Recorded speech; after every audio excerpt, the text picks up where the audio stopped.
Olá pessoal, hoje vamos falar sobre dor lombar discal. Quando nós pensamos nesta situação de uma dor lombar discal, tenho a certeza que muitas das pessoas que estão a ver este vídeo sentem alguma dor lombar. E 40% dessas dores lombares são de origem discal. Isso quer dizer que 4 em 10 pessoas que sentem dor lombar e que estão a ver este vídeo têm alguma complicação discal. Agora, nós precisamos de desmembranar um bocadinho estas coisas e desmistificar estes conceitos. Porque nós, quando pensamos numa situação de uma hérnia, automaticamente vamos pensar numa situação de uma cirurgia, ou, por exemplo, num exercício físico adaptado, ou, por exemplo, uma situação de um controle de dor, com medicação. Mas existem outras coisas que nós temos que estar, ou seja, atentos e pensar. Eu, com este vídeo, não estou a fazer alguma indicação, não há um aconselhamento médico. Visitem sempre o vosso médico e falem sobre esta situação. O objetivo deste vídeo é transmitir-vos o conhecimento para que vocês consigam saber mais sobre essa questão. Suponhamos que nós temos aqui a coluna. Imaginemos, a coluna no fundo o que é? Imaginemos no fundo um tubo em que dentro desse tubo percorre a medula. A medula é uma parte do sistema nervoso central que liga-se à outra parte que no fundo é o cérebro. O objetivo da coluna é proteger a medula. E para isso nós temos as vértebras por onde percorre a medula, que são no fundo estruturas ósseas alinhadas ao longo da nossa coluna, que são estas aqui. Nós temos, por exemplo, aqui uma vértebra, outra vértebra, outra vértebra. Entre as vértebras nós temos uma coisa que se chama disco intervertebral. Intervertebral por estar entre as vértebras. Agora, o que é preciso percebermos nesta situação? Qual é o objetivo deste disco intervertebral?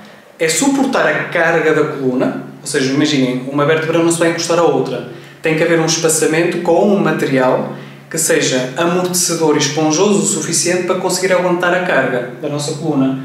Porque a coluna suporta muito peso para mantermos numa posição ereta. Agora, o que é que se passa muitas das vezes? É que este disco intervertebral tem que ser muito forte. Quando acontece uma hérnia discal, ou uma dor lombar discal, é quando este disco esponjoso, esta almofadinha que está entre as vértebras, extravasa para fora daquele perímetro da coluna. E normalmente o que é que vai tocar? Vai tocar a zona ligamentar. Os ligamentos, no fundo, são estruturas que unem osso a osso. Ou seja, neste caso, o ligamento anterior está à frente, posterior atrás da coluna, significa que vai unir, no fundo, estas vértebras. E grande parte das vezes, por não haver uma compressão ligamentar na zona, porquê? Por alguns ligamentos mais fracos, a tendência para ocorrer um extravasamento do disco ou uma hérnia discal é muito superior. Portanto, quanto mais fraco for estes ligamentos, o anterior e o posterior da coluna, mais facilmente vai haver tendência para quê? Para que ocorra uma hérnia discal. Este material que está dentro do disco é um material que normalmente é composto por 65% de proteoglicanos e 35% de colagênio, ou seja, só de proteína. Proteína, neste caso, de estrutura, neste caso, colagênio tipo 1. Quando nós pensamos nesta situação dos proteoglicanos, o que é que nós pensamos? Proteoglicanos é uma proteína ligada a um hidrato. Porquê é que, por exemplo, nós temos 65% de proteoglicanos, ou seja, de uma combinação de um hidrato com uma proteína, nesse disco, e temos, por exemplo, 20% no ligamento? Porquê? Porque o disco intervertebral, o objetivo de ter mais hidrato é para reter mais água. É necessário que retenha mais água para atuar como o quê? Como um amortecedor, como uma espécie de lubrificante entre as vértebras da nossa coluna. E esta estrutura faz com que seja mais forte que o próprio osso, para aguentar a carga. Apesar de ser uma estrutura amortecedora, tem que ter, tem que ser forte como se fosse, por exemplo, o osso. Claro que esta zona ligamentar vai ter só, por exemplo, 20% dos proteoglicanos. Porquê? Porque não tem necessariamente que ser tão forte. Está mais dependente de quê? Do nutriente específico. Quando nós pensamos numa pessoa que tenha dores musculares, fraqueza muscular e alguma fraqueza ligamentar, normalmente são pessoas que têm déficit de manganês. Há um déficit nutricional associado à formação de hérnias na coluna. Porquê? Porque o manganês vai permitir que este ligamento anterior e posterior esteja mais fortalecido. E quando nós pensamos nesta questão do manganês, eu não estou a falar de manganês normal. O manganês normal, o elementar, é um metal pesado. Isso é tóxico para o nosso corpo. Nós temos que consumir um manganês que seja quelado, ou seja, que seja combinado, por exemplo, com um aminoácido.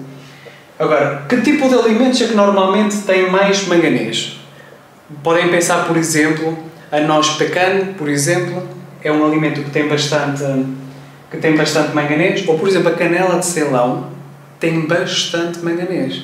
Não é o caso que muitas das pessoas são recomendadas, com hérnia discal, consumirem mais canela não aromática, mas neste caso a canela de Ceilão. Agora, fora destas situações, por isso é que muitas vezes, para dar-vos um exemplo, esta retenção de água ocorre muito principalmente à noite. Por isso é que nós, quando acordamos de manhã, tendencialmente somos 2 cm um bocadinho mais altos. É por causa desta altura do disco intervertebral. Agora, é claro, por exemplo, o que é que vai diminuir, ou seja, a agressão e essa fraqueza ligamentar? Por exemplo, uma carga excessiva de peso. Se for uma pessoa com excesso de peso, claro que vai ser mais atreta a ter hérnias discal. Porquê? Porque o próprio peso vai atuar como uma sobrecarga, mais num ligamento que por si só já seja mais fraco. Fora desta situação, o que é que nós podemos fazer? Diminuir a inflamação. Como?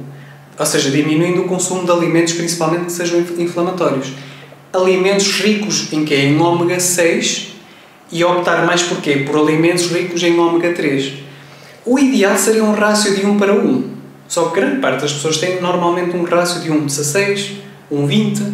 Ou seja, o facto de nós aumentarmos o consumo de ômega 3, de ácidos gordos, que depois vou colocar na descrição em baixo para vocês terem noção, vai ajudar a desinflamar bastante esta zona. Por outro lado, se fizermos jejum intermitente e, por exemplo, apostarmos numa dieta cetogénica, por exemplo, mas só o jejum intermitente, vai fazer com que haja uma perda de peso, ou seja, vai haver um alívio da coluna, vamos entrar num processo anti-inflamatório que também vai ajudar nesta questão. Portanto, com uma situação nós conseguimos ter, ou seja, 2 soluções. Portanto, o facto de diminuirmos os alimentos inflamatórios, principalmente os processados, os açúcares, os óleos vegetais, como por exemplo o óleo de girassol, o óleo de canola, o óleo de soja, o óleo, por exemplo, palmítico. Nós temos aqui realmente, ou neste caso o óleo de palma, nós temos aqui várias situações que nós devemos evitar. Portanto, o facto de praticarmos jejum, o facto de diminuirmos, por exemplo, estes alimentos mais inflamatórios, aumentarmos o rácio de ômega 3 e inserirmos, por exemplo, uma vitamina D, nós vamos conseguir bastante desinflamar esta questão toda, aumentando também o quê? A quantidade de manganês na nossa alimentação. Ou, por exemplo, optarmos por um manganês quelado através da suplementação. A vitamina D porquê? O primeiro sintoma de déficit de vitamina D que nós poderemos ter é a dor lombar.